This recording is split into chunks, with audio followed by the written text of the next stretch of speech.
Welcome to SP Shukla educate channel.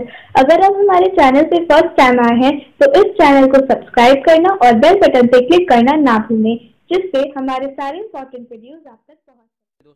देखिए मित्रों, इस पार्ट में हम लेके आए हैं बहुत ही इम्पोर्टेंट टॉपिक में आज हम बात करने वाले हैं केमिस्ट्री से जीके। केमिस्ट्री के कौन कौन से क्वेश्चंस इंपॉर्टेंट हैं, आपके एग्जाम में पूछे जाते हैं, उन पे बात करेंगे। आइए टॉप 100 क्वेश्चंस लेके चलते हैं। कम समय में ज़्यादा क्वेश्चंस करने की कोशिश करते हैं एग्जामिनेशंस को देखते हुए। क्यों? क्योंकि अब आपके पास समय बहुत कम है, कम समय में ज़्यादा क्वेश्चन आपको करना है। आप लास्ट में कमेंट करके बताइएगा कि आपने कुल कितने क्वेश्चंस किए सही। निम्न में कौन ऑक्सीकरण नहीं है? अवक्षेपण, भोजन का पचना, श्वसन, दहन। तो इसका सही ऑप्शन होगा ए, अवक्षेपण। क्वेश्चन नंबर 2 है, नमक के घोल में सिल्वर नाइट्रेट का घोल डालने पर दही जैसे पदार्थ उत्पन्न होता है, यह कौन सी अभिक्रिया है? उदासीनीकरण। संक्षारण किस प्रकार की अभिक्रिया है? उपचयन अभिक्रिया। किसी रासायनिक अभिक्रिया में ऑक्सीजन के अनुपात का बढ़ना क्या कहलाता है? उपचयन अभिक्रिया। निम्न में कौन सी अभिक्रियाओं के युग्म हमेशा साथ साथ होते हैं? उदासीनीकरण और विस्थापन। सोडियम हाइड्रोक्साइड और हाइड्रोक्लोरिक अम्ल की अभिक्रिया से सोडियम क्लोराइड और जल बनाते हैं, यह कौन सी अभिक्रिया है? उदासीनीकरण। निम्न किसी अभिक्रिया में भाग लेने वाले पदार्थ क्या कहलाते हैं? अभिकारक। श्वसन किस प्रकार की अभिक्रिया है? ऊष्माक्षेपी अभिक्रिया। प्रबल अम्ल और दुर्बल क्षारक से बने लवण का पीएच मान क्या होता है? 7 से कम। क्षारक को जल में घोलने पर क्या मुक्त होता है? OH ion. दही में किस प्रकार का अम्ल पाया जाता है? लैक्टिक अम्ल। किसी अम्ल में मुख्य रूप से एक परमाणु अवश्य मौजूद रहता है जो धातु से अभिक्रिया कर एक गैस उत्पन्न करता है, हाइड्रोजन। वे पदार्थ जिनके स्वाद खट्टा होते हैं और जो नीले लिटमस के घोल को लाल बनाता है कहा जाता है अम्ल। जल में घुलनशील भस्म क्या कहलाते हैं? क्षार। ये क्वेश्चन कई बार एसएससी सीजीएल के प्री एग्जाम में पूछा जा चुका है और कई बार ये लेखपाल के भी एग्जाम में आया हुआ क्वेश्चन है। निम्न में कौन सा प्रबल अम्लीय है? पीएच की वैल्यू 0। लिटमस रंजक बैगनी रंग का होता है जो निकला जाता है, लाइकेन। शुष्क बुझा हुआ चूना पर क्लोरीन गैस की क्रिया से कौन सा पदार्थ बनता है? विरंजक चूर्ण। हल्दी, लिटमस पत्र आदि किस प्रकार का सूचक है? प्राकृतिक। अपच का उपचार करने के लिए निम्न में से कौन औषधि का उपयोग किया जाता है? एंटासिड। निम्न में कौन ऑक्सीकरण नहीं है? अवक्षेपण। प्राकृतिक गैस का दहन किस प्रकार का रासायनिक अभिक्रिया है? ऊष्माक्षेपी अभिक्रिया। कॉपर चूर्ण को वायु में गर्म करने पर उसके सतह पर कॉपर ऑक्साइड की एक परत जम जाती है, इस परत का रंग कैसा होता है? काली। शाक सब्जियों का विघटित होकर कंपोस्ट बनना किस अभिक्रिया का उदाहरण है? ऊष्माक्षेपी। सोडियम हाइड्रोक्साइड का पीएच मान लगभग है 14। किसी उदासीन विलयन का पीएच मान है 7। दांत का मसूड़ा किस पदार्थ का बना होता है जो काफी कठोर होता है? Calcium phosphate. इमली में कौन सा अम्ल होता है? टार्टेरिक अम्ल। उपचयन अपचयन अभिक्रिया को क्या कहते हैं? रेडॉक्स अभिक्रिया। दानेदार जस्ता पर तनु सल्फ्यूरिक अम्ल डालने पर कौन सा गैस उत्सर्जित होता है? Hydrogen gas. सूर्य प्रकाश की उपस्थिति में पौधे CO2 और जल से अपना भोजन ग्लूकोज तैयार करते हैं, यह कौन सी अभिक्रिया है? प्रकाश रासायनिक। जिंक तथा लेड कॉपर की अपेक्षा अधिक क्रियाशील होता है। अंगूर का किण्वन करना एक रासायनिक परिवर्तन है। मैग्नीशियम के रिबन के दहन होने पर किस प्रकृति का लौह उत्सर्जित होता है? श्वेत चमकदार। सिरका में कौन सा अम्ल पाया जाता है?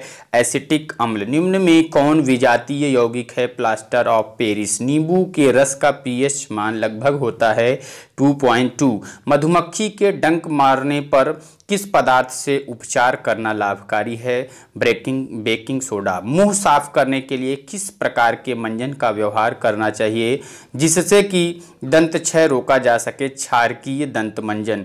निम्न में कौन अधातु विद्युत का सुचालक है? ग्रेफाइट। निम्न में किस धातु को चाकू से काटा जा सकता है? सोडियम। जस्ता के अयस्क हैं जिंक, ब्लेड। एल्यूमिना का विद्युत अपघटन करने पर एनोड पर कौन सी गैस जमा होती है? Oxygen gas. इस्पात में कितना प्रतिशत कार्बन है? 2%। कौन सी धातु है जो अधिक ताप पर भी ऑक्सीजन से अभिक्रिया नहीं करती? सोना। कौन सी धातु जल में डालने पर तैरने लगता है? कैल्शियम। एक धातु के टुकड़े से पतले तार खींचे जा सकते हैं। यह धातु के किस गुणधर्म के लिए उत्तरदायी है? तन्यता। इनमें से कौन सी अधातु चमकीला है? ब्रोमीन। धातु के बर्तन में खाना बनाया जाता है क्योंकि यह ऊष्मा का सुचालक होता है। कौन सी धातु जल के साथ अभिक्रिया करती है? पोटेशियम। आयनिक यौगिक के गलनांक एवं कथनांक उच्च होते हैं। मैग्नीशियम के दहन से जो उत्पादक बनते हैं वह क्षारीय। सोडियम, लिथियम, कैल्शियम और निकेल में से किस धातु को चाकू से काटा जा सकता है? सोडियम। आभूषण बनने वाला सोना होता है 22 कैरेट का। कितने कैरेट का? 22 कैरेट का। वैसे जो ओरिजिनल शुद्ध होता है 24 कैरेट का, लेकिन अगर 24 कैरेट का सोने से अगर बना दिया जाएगा आभूषण तो बड़ा मजबूत नहीं रहेगा, गल जाएगा, टहक जाएगा। इसीलिए 22 कैरेट का जो है अगर सोना है तो इसका मतलब वो शुद्ध है। सिल्वर तथा कापर ऊष्मा के सबसे अच्छे चालक होते हैं। इनमें से कौन सी धातु द्रव अवस्था में पाई जाती है? मरकरी। निम्न में से किस धातु को किरोसिन में डुबाकर रखते हैं? सोडियम। निम्न में कौन अधातु पानी में डुबा कर रखी जाती है? श्वेत फास्फोरस। निम्न में कौन सी धातु तार के रूप में उपलब्ध है? कॉपर। भूपर्पटी में स्वतंत्र अवस्था में पाई जाने वाली धातुएं निम्नांकित में से कौन है? Ag यानी आर्गन। निम्न में कौन अधातु है? हाइड्रोजन अधातु है। बाकी कोबाल्ट, लोहा, सोना ये सब धातु में आते हैं। ताम्र एवं टीन के मिश्र धातु को क्या कहते हैं? कांसा। कौन सा अधातु कमरे के ताप पर द्रव होता है? ब्रोमीन। सीसा और टीन की मिश्र धातु को कहते हैं सोल्डर। कार्बन का कौन सा अपरूप अधिक कठोर होता है? हीरा। कॉपर को वायु में जलाने पर कौन सा यौगिक बनता है? Copper oxide. सिलिका क्या है? उपधातु।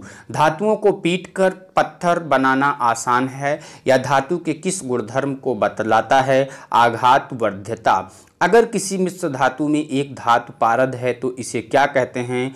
अमलगम।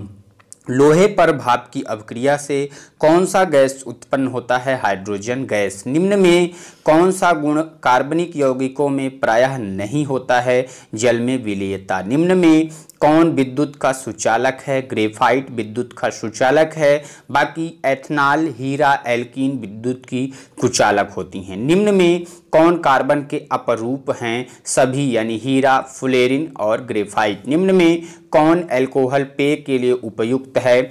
एथेनॉल। कार्बन क्या है? अधातु। क्लोरोफॉर्म का क्वथनांक है 334 के। साबुन द्वारा सफाई का काम अच्छी तरह होता है मृदु जल में। निम्न में कौन जल में अविलेय है? एथाइन। हीरा और ग्रेफाइट कार्बन के क्या हैं? अपरूप। उस हाइड्रोकार्बन का नाम बतावें जिससे एथनॉल बना है? ईथेन। पेंसिल बनाने में कार्बन के किस अपरूप का उपयोग किया जाता है? ग्रेफाइट। रबर निम्न में किसका बहुलक है? आइसोप्रीन। आइसोप्रीन। निम्नलिखित में कौन ऊष्मा और विद्युत का सुचालक है? ग्रेफाइट। तेल लगा कागज होता है अपारदर्शक। एक ही प्रकार के परमाणुओं से मिलकर बना पदार्थ क्या कहलाता है? तत्व। दो या दो से अधिक तत्वों के मात्रा के विचार से एक निश्चित अनुपात में संयोग करने से बना पदार्थ कहलाता है यौगिक।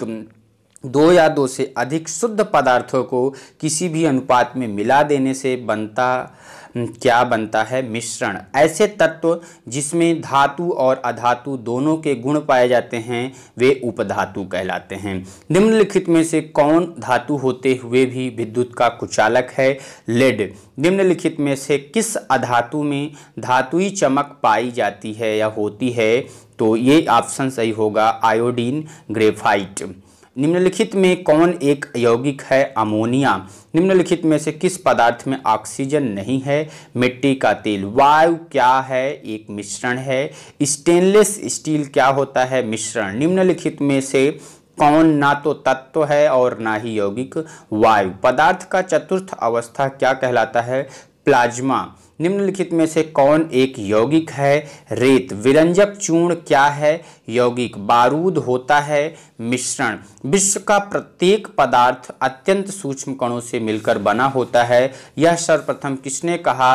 कणाद ने। आज का लास्ट क्वेश्चन नंबर 100 है, कोयला क्या है? यौगिक, मिश्रण, तत्व और ठोस। तो मित्र कोयला क्या है? तत्व है। ज़्यादा समय में, कम समय में ज़्यादा क्वेश्चंस कर सकें, इसीलिए क्वेश्चंस में हमने ज़्यादा डिस्कस नहीं किया एग्जाम के टाइम को देखते हुए। वीडियो अच्छा लगा तो लाइक करिए, चैनल पर नए हैं तो चैनल को सब्सक्राइब और बेल आइकन को प्रेस करना बिल्कुल भी ना भूलें। वीडियो वॉच करने के लिए धन्यवाद। Best luck all of you.